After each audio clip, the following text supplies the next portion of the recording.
Well, I've been working the graveyard, chasing ghosts with my old guitar, singing songs real sad and slow, up under cover of a neon glow, where all my heroes come and visit me. Hank Jennings, Jones, and old Lefty, they still haunt these honky tonk bars. I see 'em working the graveyard.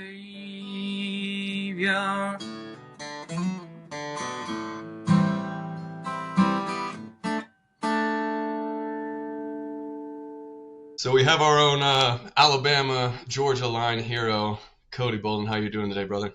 Pretty good, pretty good. How you doing?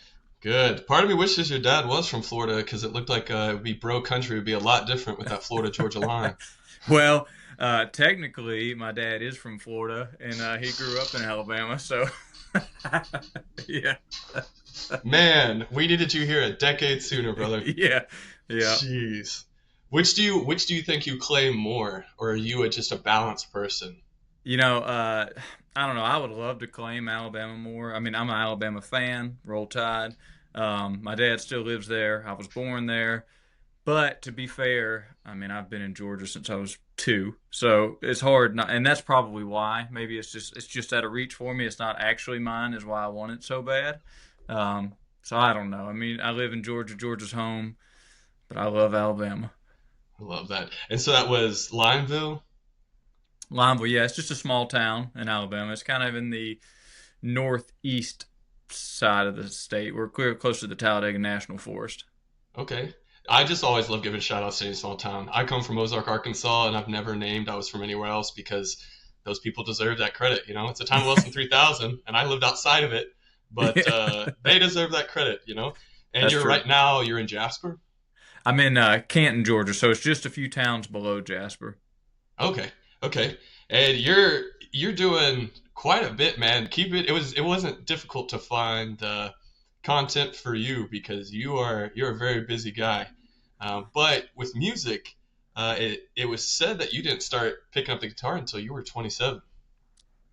Yeah, yeah, that's true. So I'm 34 now, and I didn't get started playing until I was 27.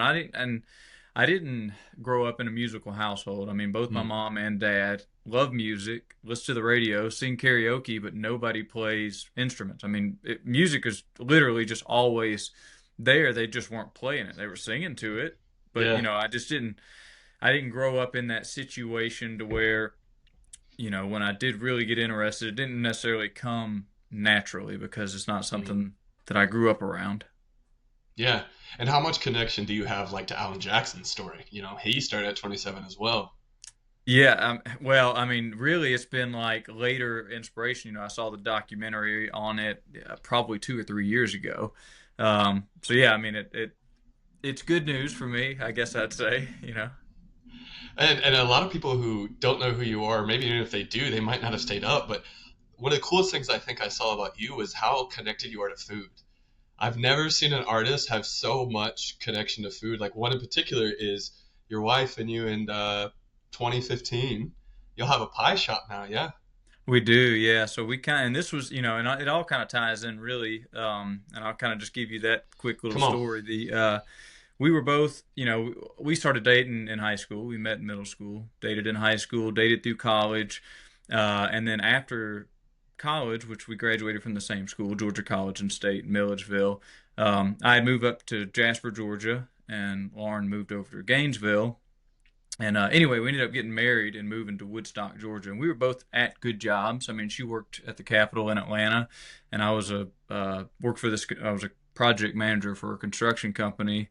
But in 2015, we were both 25. We were both making pretty good money, but it was just kind of like this can't be it, right? Like, are we just going to do this for the rest of our lives? Because we were just kind of hitting that phase where it was like, yeah, you do this for however long, you put this money in this Roth account, and then yeah, maybe in like 30 years you can retire and have everything you want. But it's just kind of like what happens if you don't make it to 30 years, then what? So anyway, we just kind of mold that around. I had always had interest in a small business, but never really had the the fortitude on what it would be. And she'd Hmm. always loved cooking and baking pies in particular. So one thing led to another. She started doing farmers markets. I'm like, hey, why don't we quit these jobs and do something where we work a lot harder for a lot less money? And that's what we did in 2015. That's country if I've ever heard it. Yeah, yeah, And so y'all make yeah. great pies. You have great coffee. What else do y'all serve there? Yeah, so that's mostly it, to be honest with you. So when we started, it was Pie Bar is the name, and it was going to be like alcohol infused pies or pie with alcohol. But when we first started, we didn't have time for anything other than pie in terms of like the effort we were putting into it. So like an alcohol or a liquor license was so far out of the picture. We're like, no, we're just going to try and do this. And then realistically, we just decided that we didn't really want to dip our hands into a ton of different things. We would Yeah. rather just try and get good at one thing. So we do. We have 8 flavors of pie every day. We sell by slice or whole pie. And then in our Woodstock store, we have just a regular drip brew coffee machine. And then in our Marietta store, we have an espresso machine. Um, so outside of that, though, that's what you get. Now you're speaking my language. I was a coffee consultant. Got to be trained by some world champs at Onyx Coffee Lab here in Arkansas. Well, here I'm in Yeah. Texas. I'm in Fort Worth, but back in Arkansas, Onyx Coffee Lab. Yeah, that was coffee. Ugh, I bet they would also love some pies. Oh Like the way man. they make those specialty coffee, and they make some insane stuff. And I feel like pie would really complement. They have their own culinary team and bakery, and like every day we're having croissants and other things. But it's like the classic coffee shop stuff, not like those good pies that I bet she makes. And Oh remind me yeah. of her name, Lauren. Lauren. Perfect. Yep. And so y'all been together how long now? Ooh, well, we've been married 11 years, but I'm 34. We started dating when we were 16, so we've been together longer than we've been apart, I guess. Wow, love that, love that. Yeah. And what is your least favorite thing about her? I'm kidding.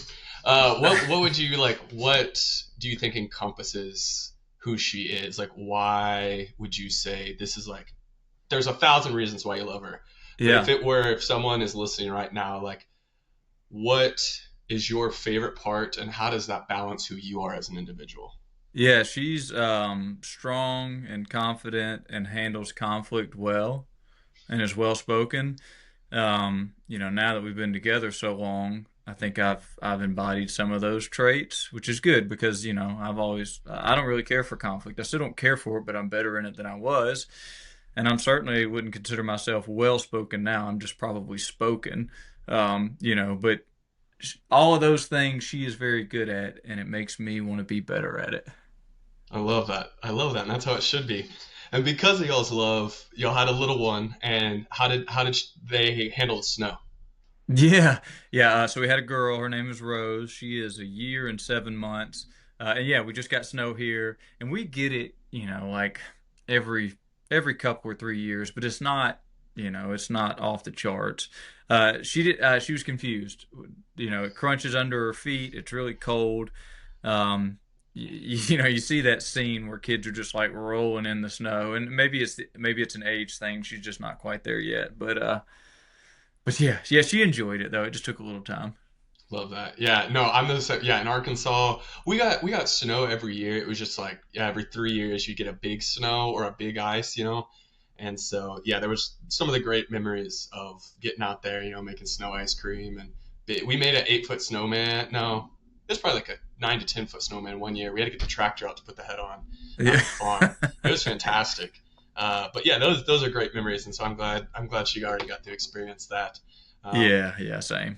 but I mentioned food earlier. I just wanted to cover the family real quick, but I mentioned food because also it's the first time I've ever seen an artist get to work and put their face on a beer. And back in 2021, you got to put your face. It was Canton Brewing Company, right? What was their name? It's Green Line Brewery. Hold that thought. Oh, come on. Is this not the coolest room right here, guys? If you're not watching the video, you need to pull up the video because this is a sick room. This is a man cave right here. Let's see the beer. So it's Green Line Brewery. They're right. So I'm in downtown Canton, and so I can walk there. They're just a small brewery, but this is the can, and yeah, let's see if we can. And this is me on the back of the can. Love Where's my? it. Oh yeah, here it is. This is my face, my beard. Used to be longer, and plus they can kind of fill it in, when they're illustrating. Well, they got Um, to. but yeah, I mean, it's actually the place when we moved. We bought this house in 2017, um, and this was one of the only little like bars in town, and they had an open mic on Wednesdays, and it's where I started going and doing open mics when I first got things kicked off. So anyway, it's home for me for sure. Yeah, and did you get to help in the brewing process at all? Like, did you get to taste certain samples, or did they were just like, "Hey, we want to support you and show you off"? That's exactly what it was. I didn't get to take. They were canning this beer for the first time, and they wanted to do an artist series, and they put me on. I was the first one on. So really, it didn't matter. It could have been warm milk, and I would have still been fine with it. I love that. I love that. And speaking of your beard, do you have a beard sponsor at all? Do you have anyone that takes care of you? No, no, I don't. Well, I might have to. I'll talk to you after. But if anyone's listening that has beard needs, I always suggest Maestro. They're one of our Okay, close friends, and they have helped out, in the NBA, NASCAR, WWE, and they're just really about like bringing back healthy masculinity. And cool. they make some great products, and they sell it on Amazon, HEB, everything. So this is not a sponsor spotlight right now, but I'm just saying, if anyone has a beard, highly suggest them. Um, but we're clearly here for music, and so I'd love to dive into that a little bit. Sure. And now that these folks know you, they can understand a little bit more of where you come from. And I think it's very easy to talk about your music because you're a very talented songwriter, but you also respect um, and honor those from our past, and you do very good covers, very very good covers. And so, I've always been impressed by your tone. For those who don't know, which no one should because it's between he and I, but the first time we ever met was at Pearl's Saloon. I had just finished lessons. I was hanging out, and this like red bearded dude just got on stage, and all of a sudden, I just heard this really clean tone, and it was from there. I was just chilling. Like it was so easy to just relax and listen to you. And we'll go on later about the other stuff about like image and whatnot. But yeah, you have an extremely clean tone. And I've always been curious though. Have you ever tried yodeling? Yo. No. Uh, no, I've never. I haven't. I mean, it sounds fun. I think. Actually, uh, with having a 1.5 year old and Christmas, we watch The Grinch a lot, and there's that little yodel scene there when he gets the outfit that he wears down. So anyway, I've been inspired lately by some yodeling. But now, voice is such a. I don't know. I grew up listening to stuff, and when I started the more you get into it, the more you hear people talk about trying to be, somebody or trying to sound like somebody. And I don't know, Mm. maybe some people do that, but it's just the way I've always sang. And, kind of like what Alan Jackson has always been an influence for me. So maybe that does influence, but I've never tried to sound like Alan Jackson unless maybe I was singing an Alan Jackson song. Um, so, but thank you. I appreciate that. I appreciate the compliment. I appreciate you hanging around that night. Oh, it was a blast. It was a blast. It would have been hard to leave, to be honest. And that's honestly, I'll pitch this in too. When you were talking about y'all's decision for the pie shop, I think you could write a whole song on like, is this all there is? And I bet a lot of people would relate to it, and maybe you could inspire some people to go pursue their own dreams. Yeah. Just by a simple way of living of like, I know this isn't all there is, and talk about that. Like the way you talked about just investing in a Roth IRA, and then giving up your good paying job to do a lot more for a lot less. Like I feel like you could make a great comedic song. Because to be honest, that's what I say too. Is I think one of the big things we're missing right now in this country renaissance is the Brad Paisley type humor. Like we don't have anyone making jokes in songs. Like there's little jokes, but you don't remember Sure. Brad Paisley writing whole songs Yeah. that were all a joke. Like I Yeah. don't I don't see that very often. No, there's not, we're going, the beauty is we are going through like this phase where country music is coming back, but it is, it does tend to be like very serious at times, and a lot less tongue in cheek than it has been in the past.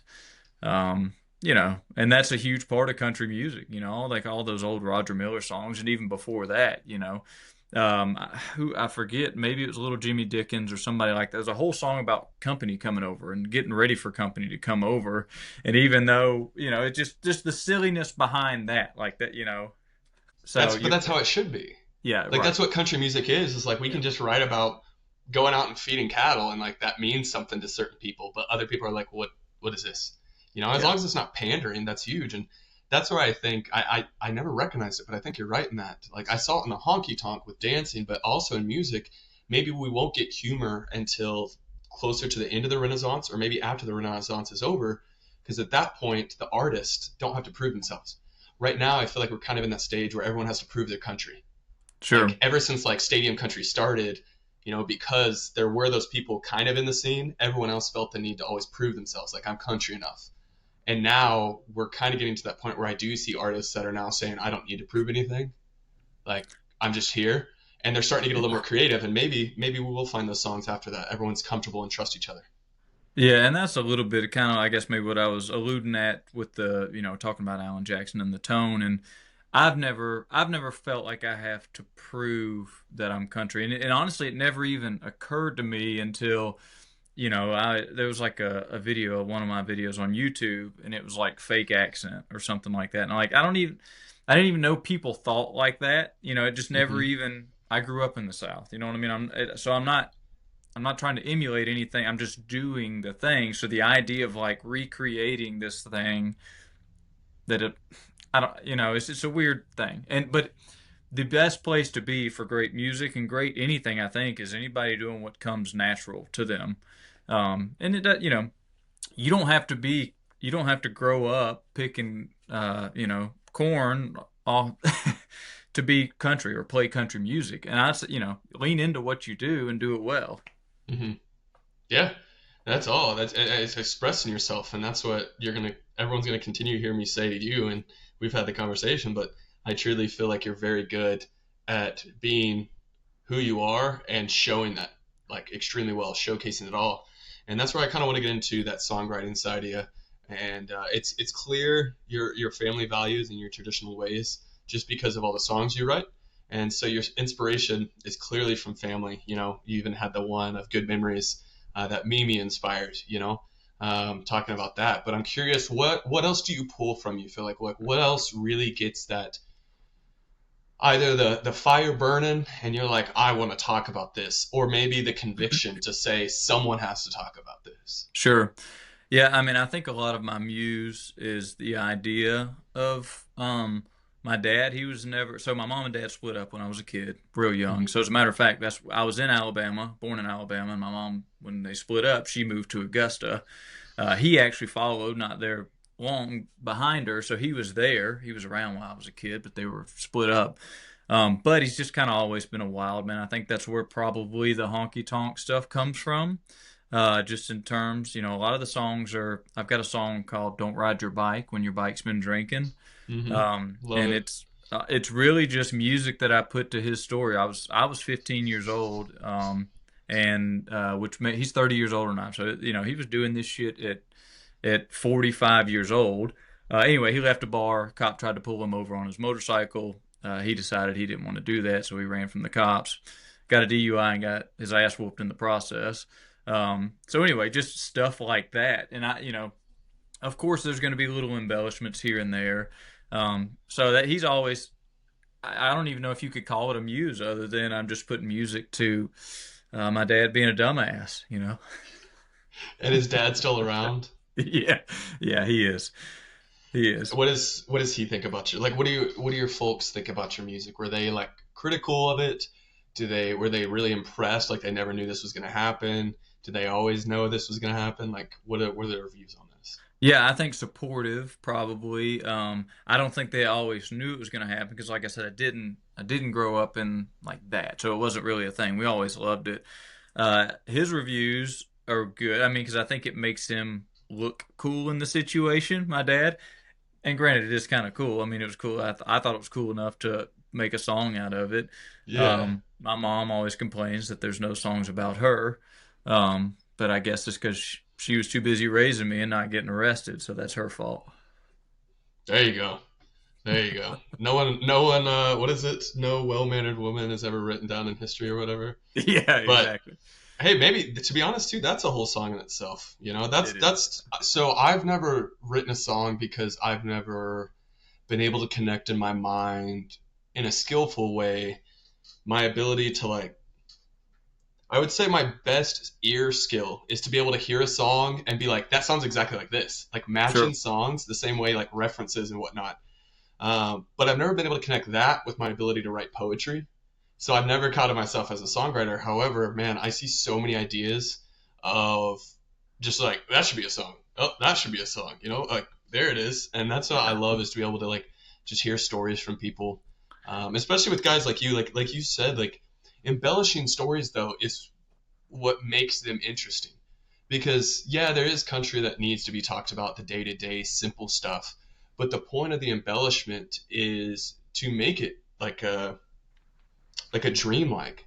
And that's also what brings the nostalgia is if we all just told the same story, which all of us normally live, it wouldn't be that cool. But the thing Sure. is, the embellishment reminds us of our own nostalgia, and that I think is what makes the South the South. Like anything Yeah. else. Yeah, no, a lot of it's kind of what you just hit on there. Like it could be a turn of phrase, and being that I do live in the South, we got a lot of those just kind of things that people say. You know what I mean? That kicks like a mule eating briars, things like that. That that you can that get worked into a ton of my songs.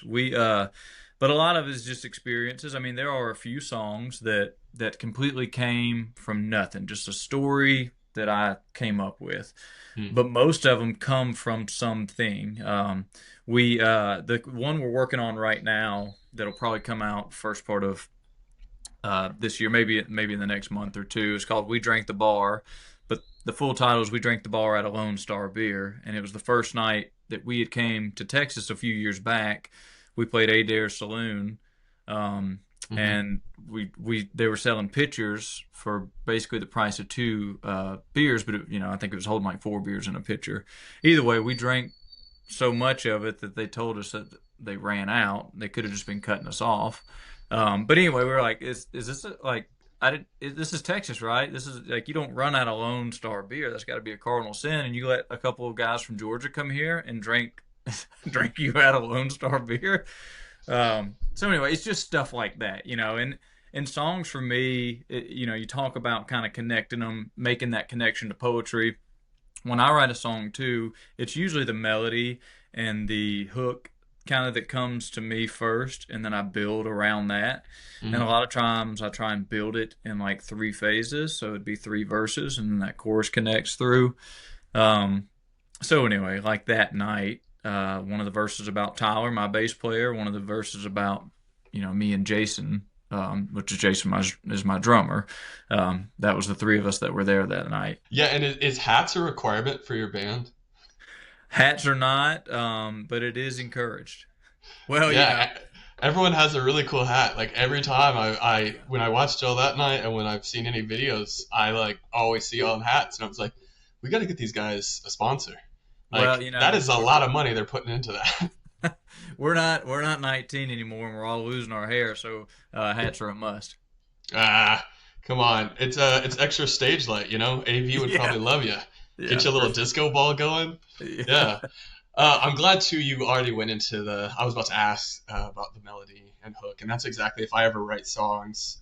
I got a few in the works, and who knows, I might find one that I can write about the South and throw over to you. But that's actually anytime I do as well. It's melody, hook, and then to me that makes it easier to write the verses too, because I think country songs, my favorites are the progression. Like especially if they can do it, which is very difficult. But if the chorus never changes, sure. but as each verse hits, the chorus changes. So like Dixie Darlin' with the Wilder Blue, every time he sings the chorus of like Dixie Darlin', like pretty much I'm thinking about you, I want you to stay. He adds to the story with each verse, and by the last one, you're like crying because you're like starts out as like a school crush, and you're like, oh cool, okay, and then it's like, oh yeah, we couldn't have a family, and he's like, I don't want you to leave, but she does, and it's like, oh my gosh, what is going on?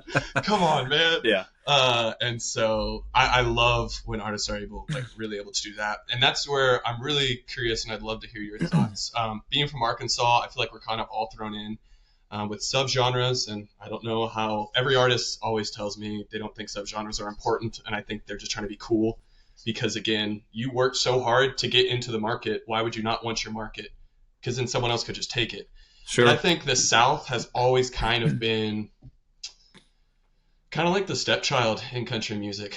Even though everyone comes uh, when people think also like about like Bakersfield, they don't credit Texas, Oklahoma, Arkansas, and Louisiana, but Bakersfield wouldn't have its sound if it weren't for the Great Depression and the Dust Bowl and everyone moving out there, right? And so we got to give credit where credit is due. But also, I feel like there was a lot of people from Alabama, Georgia, Arkansas, Louisiana, like the South, and not the East Coast, South, and even deep south. But since they moved to Nashville, Tennessee gets credit. Or since they moved to Texas, Texas gets credit, you know? And so I feel like the South kind of loses its identity. And it's also really hard to put it in a box, you know, fence it in to say this is a subgenre because we have Southern rock, we have bluegrass, we have gospel. We also the Appalachians come in, so like we also have them a little bit of that honky tonk sound. So it's like we have so many sounds, but it's as Sure. though because we are not specific of like this is the South, we have everything, you know. And so I'm curious, Yeah. where do you like to draw the line, maybe even just in educating or in yourself, where you like your music, between one, country and western, but then two, talking about southern country, you know, our Muscadine bloodlines, our Cody Boldens, our Sure. even right now, I feel like Arkansas has a massive renaissance going on of, you know, Mae Estes. And even Tennessee, you know, outside of Nashville, there's a lot of folks coming out of there Yeah. that represent us. So, what are your thoughts on that? Yeah, I mean, I would consider us probably alt country. And two, I think a few things too that also, I mean, I grew up in the South and I grew up, I mean, the high school I went to, everybody got free lunch. I mean, the whole city, the whole town was below poverty level, so everybody got free lunch. So some of the other genres that are would be in my influence that aren't necessarily reflective in the full length of the song would be, soul and R&B Mm-hmm. and hip hop. A lot of that stuff, like I was a huge, still am, Boys to Men fan coming up through high school. Come You know what I on, mean? So come on. like, and that soul of stuff is still in our music, and it's not that far from where we are anyway. I mean, country and blues are right there together as it is. Um, so and two, it kind of goes back to what I was talking about off the beginning. It's not a now that we've played more places and come out to Texas because we also like here where I'm at, we don't dance like y'all dance in Texas. We didn't grow up doing that. So now it's something I've tried to get better at. Granted, I'm always playing and never on the dance floor, so it's hard for me to get better at it. But it's almost embarrassing when I do go out because people out there come out to dance and they've been doing it their whole life, so they know exactly how to dance to this beat and this type of song, and that's just not even on our radar here, unfortunately. The Cupid's Shuffle, sure, kill it, right? Uh, but like when people here think of dancing to country music, they think of like Cotton Eye Joe, um, or something like that, and it's just Mm-hmm. I hate it. And two, it's been neat for me because the first time we came out to Texas was 3 years ago, and it was just kind of like an eye-opening thing. I mean, I've been out before and visited Austin, but only for a short amount of time. But I'd never played out there, so I didn't see how people were reacting to songs, what songs they were reacting to. But it shaped our show back here, and it shaped our sound a little bit, just in terms of like trying to lean more into that style of music. But yeah, I mean, soul and R&B has always been. I love all of that kind of music. I mean, Otis Redding was a big influence for me also when I was younger. Um, so I know I just kind of hit on a bunch of different things there, but it's just different there, and I wish that I'd grown up in a scene like that because live music is looked at different there. I mean, people are going out to dance, like that's what they expect to do. Where here, if there's a band playing, especially at like a brewery, you may as well have Spotify streaming music over the PA because it's the same except for um, they can. It's the streaming is a little more accessible because we don't play all the type requests, and it's just they're not there for that. They're there to have background music. Whereas out there, it's a part of the culture. Like you're going out to dance. That's what you're going out to do, and you don't dance to, uh, whatever they call those DJ things now, where you go put your money in it. It's the new jukebox, right? The That just touch yeah, tunes. yes, exactly. So anyway, it's a whole. There's only a few. There's a few hundred miles between us, but it's a whole world of difference. Hmm. Yeah, I think it's what's insane is for anyone listening right now, just know that Cody and I have never talked about this. I also don't think my content has influenced Cody enough to be able to speak the same truth that I have this entire time. But I just want you all to know that, like, well, specifically you, Cody, you have just said exactly, like, word for word what I've been teaching from Honky Tonk Traditions, and you said it from an artist perspective, and that means it's the truth since you've experienced something, you noticed it, and you even what I thought was crazy because I've never heard anyone mention it, but you changed like to witnessing it. That's the big reason I fight stadium country is one, we don't have a dance floor. Like one, you got to dance. When country music is playing, well, honky tonk music is playing, you got to dance. That's the whole point of honky tonk music is it was dance and country music. Sure. Like honky tonk is country music isn't honky tonk. And a lot of people, especially out in the only place you would see probably Nashville or Atlanta, they like anywhere else doesn't understand that just because some country artist drops a song doesn't mean you should dance to it. Like there's a point of sitting down and just enjoying the music, right? But you are right that a lot out here they play to dance, and that's the thing is as soon as they get to the stadiums, it's like you fight your whole life to get out of a honky tonk, and not because it's a honky tonk, but because you got to see more people. But the second you leave the honky tonk, you can never go back. But that was the whole reason you were there. Yeah. That's what Hank always talks about. That's what Merle always talked about.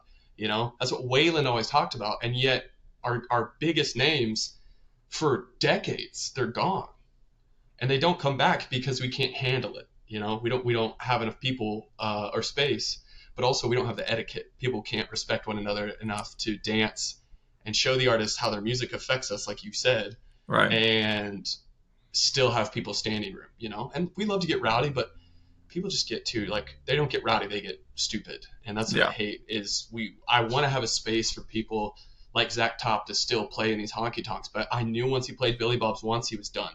He's not going to be able to come back.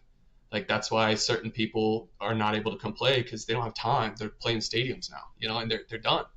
They can Yeah. never come back to a honky tonk, and it's hard. Yeah. No, it is well, and too, and that's I don't really know how you fight that once an artist has kind of hit that level of popularity where they're selling, $500 tickets. As a matter of fact, I think Zach Top is coming through and now this through Atlanta, and this is a second or third party, but Jason, my drummer, had sent me, but it was like $1,100 or $1,200 for a ticket Yep. to see him, which Zach Top is the real deal. He's a pro. I get it, but I mean that is just crazy, and I don't know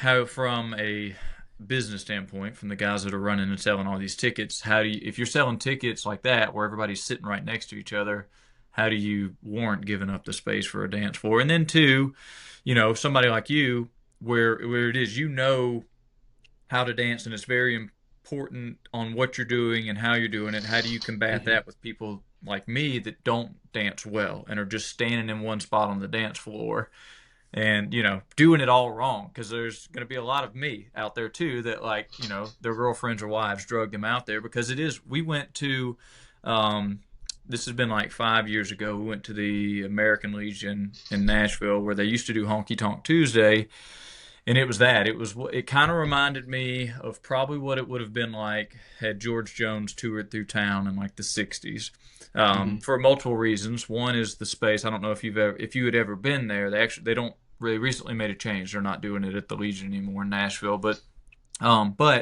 this was like August, and we had just went to the Grand Ole Opry. I'm a big Jamie Johnson fan, and I'd gotten tickets because I'd actually never gone to the Opry, and he had just been inducted. So we went to the Opry on Tuesday night, saw that, and then went to Honky Tonk Tuesday, which it's at an American Legion, and it looks like an American Legion band room. There's a bandstand, But anyway, it was August. It was packed. There was probably like 400 people in there, and that's about what the room would hold. And the air conditioning wasn't working, and everybody was dancing, and everybody was sweating, and they were playing all these old, like Webb Pierce and all these old 60s country songs. And it was just like in that moment, you know what I mean? Like what it would have been like. So that was like my first induction to, hey, this is what this music can do for people, and this is what it does and used to do, like when those guys toured through town. Um, but I don't know. I don't know how you make the Zach Top. I don't know how you scale that show where you can dance to it. Yeah, well, one thing is we can't fight stadium country. Like a lot of people would think, the cowboy method is like, oh, take it down, take it down. It's like, no, the time has moved past. Like Garth Brooks kind of took that from us. So what we can do though is some of that seating space. You have a dance floor, like you have the pit where people can still get there. Like everyone wants to do, have their phones up and do all that. And instead of playing to a person, they play to the phones. Cool, go to the pit. But then Sure. right behind the pit, so the artists can see, have like I mean, even just a Billy Bob size dance floor, a good size, and just have 4 security guards. And that would take up, it could take up the same amount of space as the chairs, but you could fit more people. And that's the thing too is Honky Tonk Traditions is built on etiquette. So when you're saying, well, our skill level is so different. Okay, if I was driving a car, I might be a lot better of a car like driver than the person beside me. But as long as you follow the rules of the road, we're not going to have any issues. Because if everyone understands the etiquette, because also there's regions. So like your regional dance, you might do something different. However, the universal thing of our dance floors should be the same. And that's what all we're trying to bring back is so that then you can see this person in the middle might East Coast swing to your song, but this person right here might triple two to it.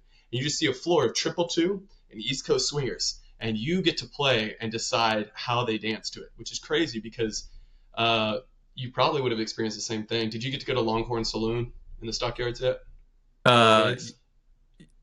yes, yes, It's like just down the hill from Pearls. It's like probably yes. 2 blocks. Yeah, that is my favorite bar.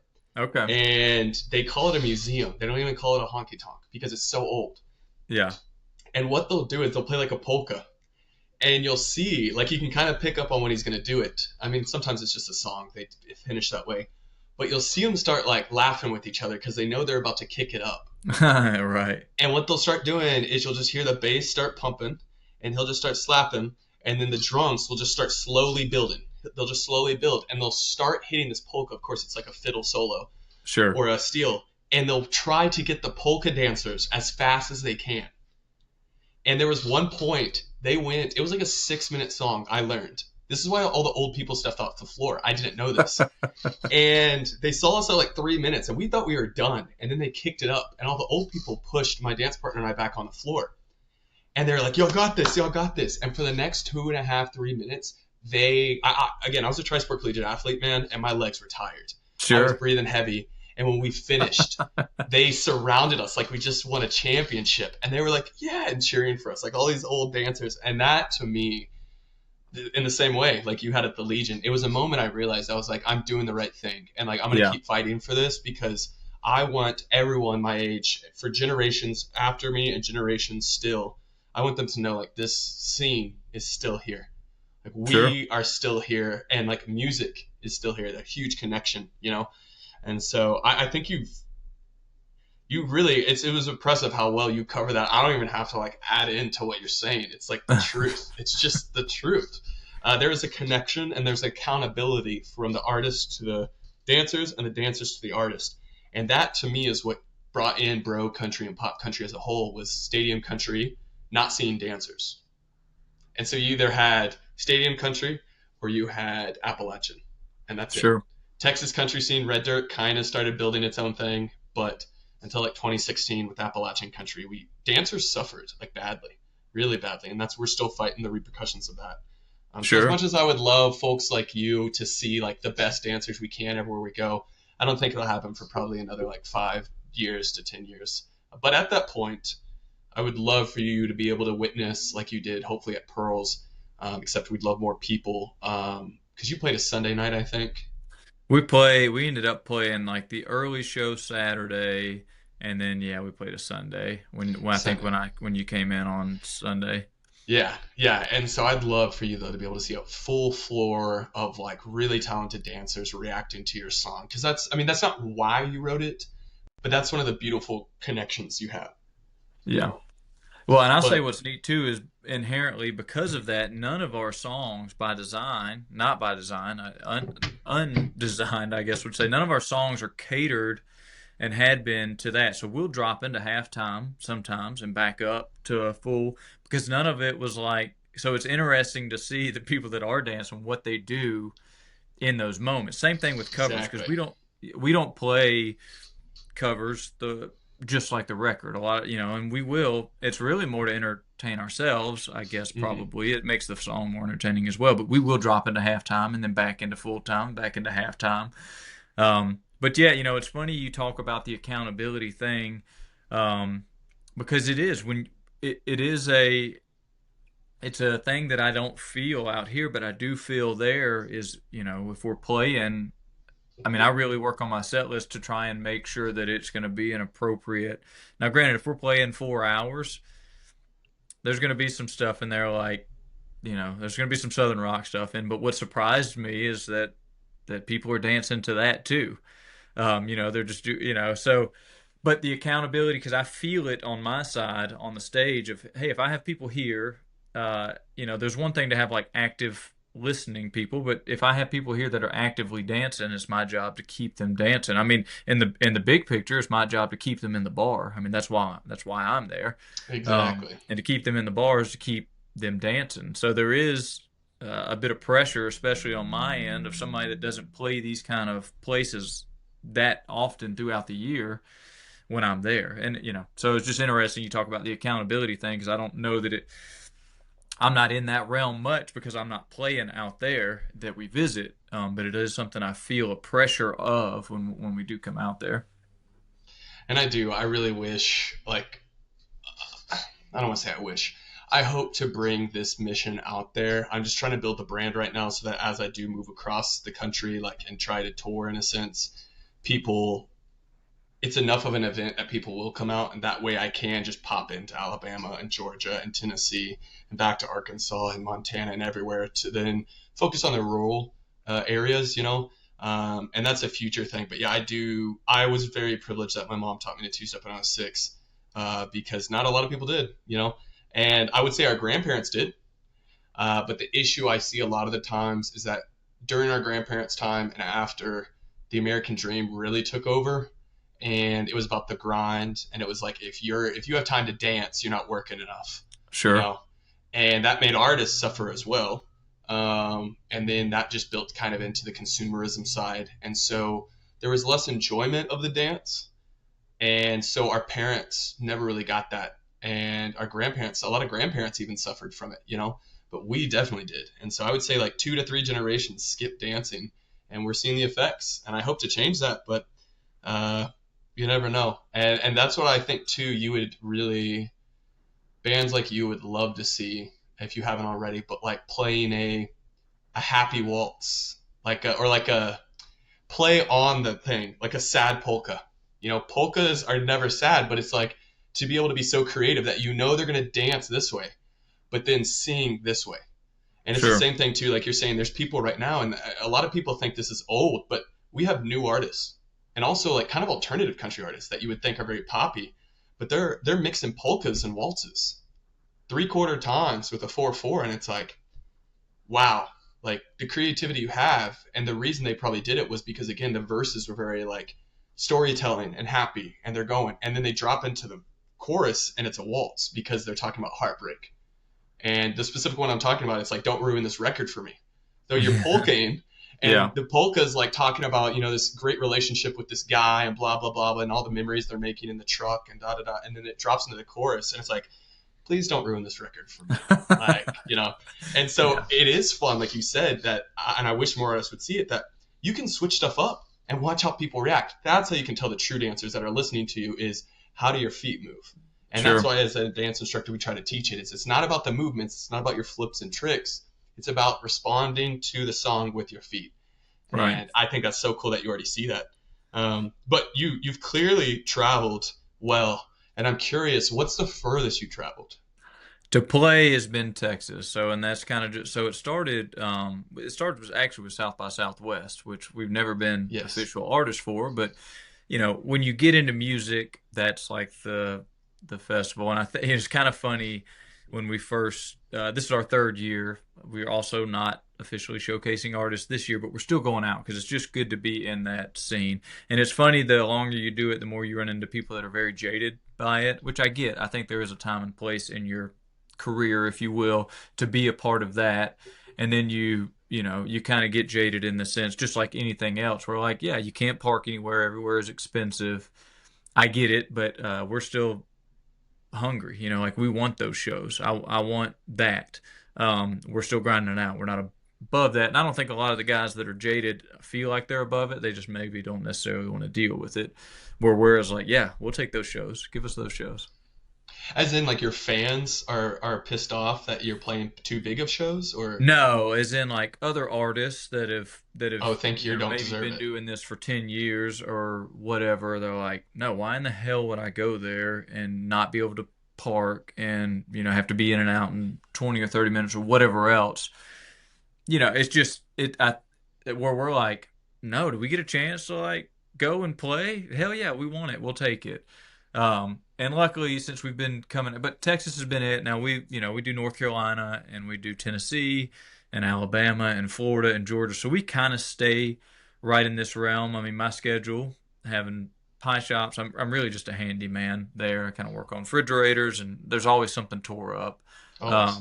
But the other guys, we have day jobs. I mean, theirs are pretty flexible, but we usually just do little weekend runs and then we'll do like a week to Texas. And um, because people come out and dance and support live music, Texas pays better. So it makes it worthwhile for me to come out there and drive 13 hours and get 5 shows in where I'm not just losing my ass on gas and hotels and everything else. Um, so that's the other backside of it. That's good. I like that a lot. What's like the most funky or outlandish place you've played at? You don't Ooh. have to name names if it's negative, but honestly, too, I'd love for you to name names if it's like funny or negative because it's great. Give some PR. No PR is bad PR. Yeah, now one of the funnest places to play is called the Thirsty Beaver in North Carolina. It's in Charlotte. If you ever go there, you Damn. should. Okay. It's small. It's just a bar, but all these artists that you would know of come through there because it's always a Sunday show. It's like it's like 5:30 to 9 o'clock. It's a tips gig, but everybody shows up for Sundays, and it's just small. I mean, we play as a three-piece, and it's packed in there, and then people just come out for music. But what's cool about it is it kind of looks like how Broken Spoke does there in Austin, where an apartment's built up around it. So this was like a same type concept. So this is like way smaller, probably an eighth the size of Broken Spoke. Hmm. But the building they refused to sell out to the apartment, so they literally built an apartment around this little building. So now there's apartments all the way around and behind the building, and up. And now there's like 8, 10 floors of apartments all the way around this small building right there in Charlotte. So it's probably one of my favorite places to play. Shout out to the Wilson brothers. They always take care of us while we're there. But yeah, we've played American Legions. We've played restaurants. I mean, we're still doing it. I mean, we're in that phase of like kind of picky with gigs, like making sure myself and the guys get paid, but also kind of just grinding it out too. I love that. I love that, and I love when venue owners, anyone in our industry, like keeps their foot down. I hate when it's all about profit, and yes, I know businesses need profit, but I love when they realize that as long as they have land and the people support them, like they hold the ground, and that's Yeah. so cool. Well, and Um, a little switch snippet on that. I know we're kind of wrapping up here, but two, I think, especially out my way, is everybody wants live music and they want the live music scene, but they're not really willing to put down the effort that's required in terms of like, hey, you're gonna lose money when you start. because you need to do it consistently. People need to know that it doesn't matter if it's the third Friday of the month. Like you need to have live music consistently. That way, people know that it's there. We've kind of run into that a few times where we do like a residency that we tried to keep up. We were doing this Monday night thing that we wanted to keep up. We do it every Monday night, but it was expected like that people show up and be there, and it doesn't really work like that. You have to kind of get things started and build that. And there are a few places out here that are trying. They'll do like dance lessons before a honky tonk type show to get people in and try and teach that, but it's not nearly as prevalent as it is out your way. Yeah, that's the hard part too about dance lessons. A lot of folks think like, oh, as soon as we start dance lessons, people are going to show up. And it's like, no, they need consistency. Like, Yeah. they need to also miss a Sunday or two. They need to be able to show up later because they might not just be feeling it that week. And so consistency is so key. But yeah, yeah, we're wrapping up, and I kind of just wanted to give you some exhortation and give people a little bit more insight because I really see you as like kind of a poster child of like that Southern country sound. And to be honest, I even say you kind of sound. I would say you sound honky tonk, like traditional honky tonk, not honky tonk dance and music, but like what the honky tonk was. You Sure. sound like it, like Austin, where it's that like true, pure honky tonk sound, which allowed for rock, which allowed for blues, which allowed for a lot of funky music. And you do so well to have a good image. And maybe some listeners are thinking that's an insult, but I'm quite literally saying that, these full blown pop stars are trying to fight that they're country artists, right? And they're trying to prove themselves, and they have full PR teams, and they still can't prove it. And yet, then there's also country artists that are country as country gets, and they don't know how to present that people well. You, however, do it so naturally. And I don't know if that's just because it is natural, as in like the work you put in is just like, yeah, I'm just presenting this and I just happen to have such a good eye. Or does someone work with you? Because from your fonts to your designs, I mean, the content you make, it seems so well put together that you clearly put thought into it. But I'm curious about the skill. Like, do you have a team that you work with, or is it literally just how skilled you are at that? Um, I don't know that I would literally say how skilled I am at it, but I will say I put a lot of effort into it. No, there's no team. It's just me. No Wow. label, no management, no booking agency. It's just me. Um, it's we are in a day and age where it can be leaned too heavy on that. Where like if you the people that you're putting out that visual to go viral or whatever else. And I don't look at it that way. I look at it as part of the job, and it kind of sucks to say that. Like, but I do. I look at it as part of the job. It's just as important right now because when I'm reaching out to venues, they're looking at my Instagram or they're looking at my Spotify streams. That's what they know. Especially like if I'm reaching out to a venue in Texas, they don't know me at all.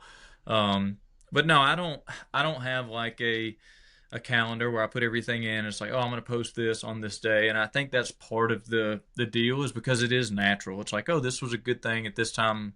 I'm going to do it like this. Now, when we're releasing a song, that's a little more like, oh, I should probably promote this song. Yeah. I will say I got Jason, my drummer, is a photographer. It's a little more accessible for me to have like decent photographs and video. But we do all the recording. The last two songs, full band wise, we recorded right here in this shed that I'm sitting in. And we're doing these acoustic songs, and I'm working on two more right now. So I'm doing a lot of the stuff in house. Now, granted, it's not as excellent if it would be if I bought a bunch of studio time and paid somebody to master it. But it gives me complete freedom to do it how I want to do it, and I'm learning how stuff works, which also interests me.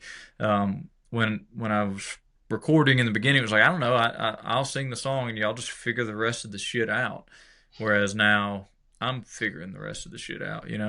Um, but no, I treat it like that, and I appreciate it. I don't take it as a slight at all. It's because I treat it like it's part of the job in terms of like that kind of stuff, like graphics for shows and posters. That started though because when we opened Pie Bar, we couldn't pay somebody every time we needed a graphic done, so I started learning Illustrator, and then as got a little farther down the line, I started learning Photoshop and Lightroom. And it's all just come out of necessity, really. I mean, I'm interested in it too. I think it's kind of like music. Like, I think it's just an artistic thing that interests me. So I like for graphics to look good. And I think I have the ability to make them look good. So I just need to, try to put the effort in for that. I love that. That's really impressive, though. Truly, like it looks like a coffee shop. Like when I coming from Onyx, it looks like how well a coffee shop that has a certain theme looks. Like everything is streamlined. Again, great shout out to your drummer because those photos are incredible too. Yeah, he's a man. But like it just everything feels, and I might be biased because I love Spanish moss, but it feels like Spanish moss. Like it True. feels like every time I look at any content you have, or when I go to your website or anything like that, it genuinely feels like I'm driving. When I'm going to the beach, and I would drive through Mobile, Alabama. Where you just drive down that, like, even to people have seen it, even to like those old plantation houses, that like southern, simple, but also a little hip, like a little cool charm. So that's, I think you really captured your essence of like one foot in the past, one foot in the future, uh, taking care of both sides. It's really impressive. So great job on that. And I think that's a perfect place to give you the spotlight, man. If you want to let these folks know where they can go look at that, what we just talked about, Yeah. anything they can see social media wise, any shows you got coming up, we'd love to know that going into this summer, and just anything you'd like to tell, give a shout out to. The spotlight's yours. Sure. Well, my name's Cody Bolden. I've got a website, codybolden.com. I've got an Instagram, which is also just at Cody Bolden. I've got we're working on a couple songs now that'll probably be out, in the spring or so of this year. We do have a kid. My wife is also 9 months pregnant, so she's due technically again on the 19th. So Wow. I know this will come out at some point. So, but we are, I think, on the 11th or 12th today. So anyway, all that to say, we're stopping shows for about a month and a half, and I'm starting again in late February. Coming back out to Texas in March. We're just doing a quick run. Coming down through, we're going to play Fort Worth, maybe twice, but down in New Braunfels and then over in, I think it's called Lano, and then back Yeah. up through Fort Worth. But all the stuff's online. I think if you Google it, it probably will populate it. But that's all I got. Dude, it's been a pleasure. I'm truly honored that you would take your time to give some of that to us. Also, congratulations. I pray for some energy for you because I know this next month isn't going to be easy, but you've done Yeah, it before. You know what you're yeah, doing. that's And right. so That's right. I really look forward to also the inspiration that this part of your life is going to give you. So, again, it's truly a blessing to know you, man. And I can't wait to see you out here in March. Cool, man. I appreciate it.